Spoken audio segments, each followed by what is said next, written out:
Hey guys, it's Road Dog Does Politics here, back with another video. The title of this video is Manufacturing Hate, which is something that I wanted to discuss, seeing as it is a play on Noam Chomsky's well-known book, Manufacturing Consent, which it discusses in great detail the media and the press and its ability to manipulate and disseminate information to the mass of the public, to basically influence their decision making and their thought processes, what they're seeing on TV, what they're reading in the papers, what they're listening to on the radio, basically how people are viewing material, and how is that interpreted, and in what ways do the media like to present information and sort of twist it into an agenda setting piece for their own sort of profit. So this has been going on for decades and decades, ever since you could argue the rise of neoliberalism throughout the 70s and the 80s with Thatcher and Reagan and Carter and Bush, etc., in both America and the UK and the West. And it's even more prominent during periods of conflict. So propaganda is used, for example, in during foreign wars in Vietnam, Cambodia, Indonesia, during the Second World War, and such like, to get for the purposes of the government to get the people on side and present information to them as if they are the good guys and they are winning the war. Winning hearts and minds was a great piece of propaganda used by the US government during Vietnam, in order to, make it seem as if everything was going really well when in actual fact it wasn't. So yeah, that's another method of manipulation, if you like. But the reason why I wanted to talk about this today is that over the past couple of years recently, we have been seeing relentless attacks on not just the opposition party, Labour and Corbyn, but attacks on foreigners, immigrants, Polish people, doctors and nurses, people who work within the public sector, and all of this is an attack by the mostly right-wing press, so the Daily Mail, the Sun, the Express, most of them run by incredibly wealthy media moguls like Rupert Murdoch, Paul Dacre, the Rothschilds as well, who just have an extremely powerful level of influence over public discourse just by the stranglehold that they have over the press and the government by extension. So the main reason I'm pointing this out is because you may have seen recently the Sunday Times did a front page spread about Jeremy Corbyn's Factory of Hate, in which they go on to talk extensively about how there are numerous Facebook pages and Facebook groups that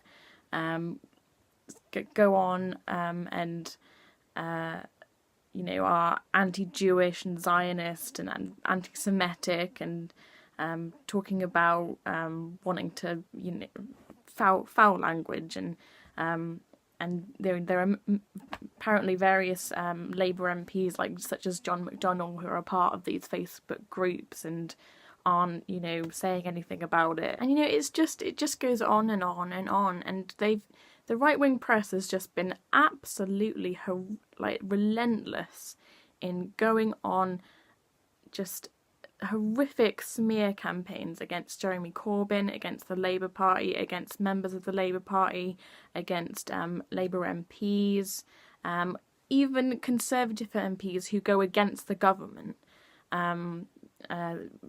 people like Diane Abbott have just constantly received racial abuse, and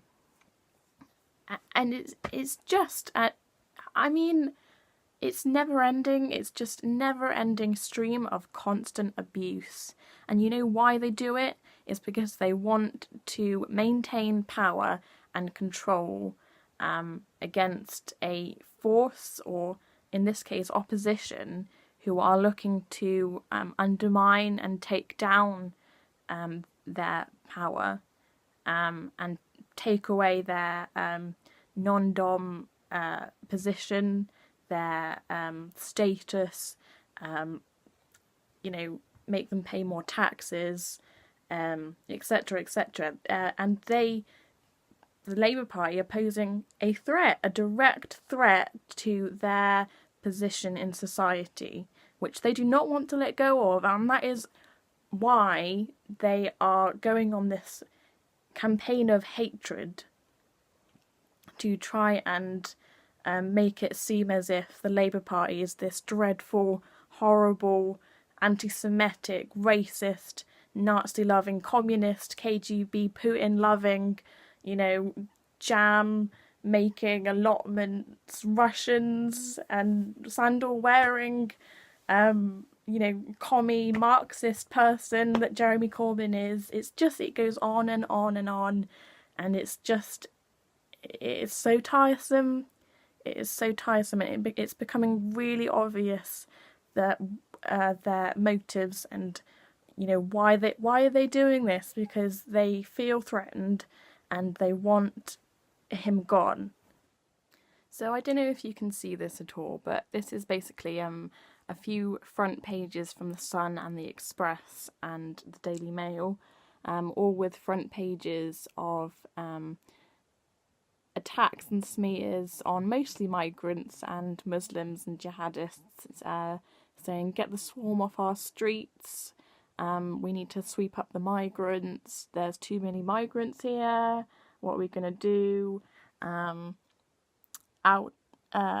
train squatting the Great Migrant Con, migrants threaten to kill truckers, migrant on the way to UK kills a girl in Calais, foreigners charge NHS for care, send in to halt the migrant invasion, etc., etc. I think I can think of a few more.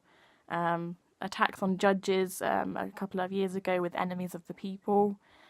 Crush the Saboteurs is another one.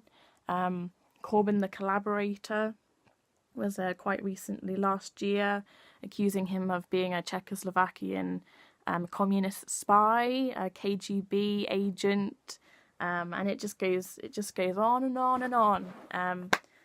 So there's some evidence, at least, of the right wing being just so awful when it comes to trying as hard as they can to just manipulate and influence and try to get people to think that, isn't Corbyn a terrible person? Oh, he's not a great guy, is he? He's a communist. He's friends with Hamas. Oh, he's a Russian influencer. He's friends with Putin. Oh, he's gonna ruin the economy. He's gonna bankrupt us. There's gonna be a run on the pound. All of this scaremongering that eventually, if you repeat it enough times, if you keep on going on, and if you keep on with the same smear campaigns and the same sort of media slurs, eventually it's going to have an impact somewhere. So yeah, it's all about media manipulation, and when it's in our interest to do so, who do we support? How is our government making money, and making profits in other countries? And when is it best for us to report on it so it benefits us more, as opposed to making us look like the bad guys? So, for instance, at the moment we are sending arms and military equipment to countries, Saudi Arabia, in order for Saudi Arabia to go and invade and drop bombs, etc., on Yemen. which is why there's a humanitarian crisis in Yemen at the moment, specifically because of Saudi Arabia and our actions in giving them weapons. But that's not in the news, is it? Because we're going to look pretty terrible if the BBC and other news outlets start saying things like that, and people are gonna turn on the government, aren't they? And they're gonna then lose votes. So that's the reason why you don't really hear much about it. But always remember that more often than not, in most cases, it's always the civilians that are always the victims in this. Throughout history, innocent civilians have always suffered and always been the victims as a result of big global powers coming in and invading them and taking their resources, supporting other countries, giving them weapons and massacring the local populations in order for them to retain, maintain and get more power. And it's happened in cases around the world globally. It's happening with the Rohingya Muslims in Myanmar. It's happened in Vietnam. It's happened in Cambodia with Pol Pot and the Khmer Rouge. It's happened in places like Cuba. It's happened in Russia, in Germany with Second World War.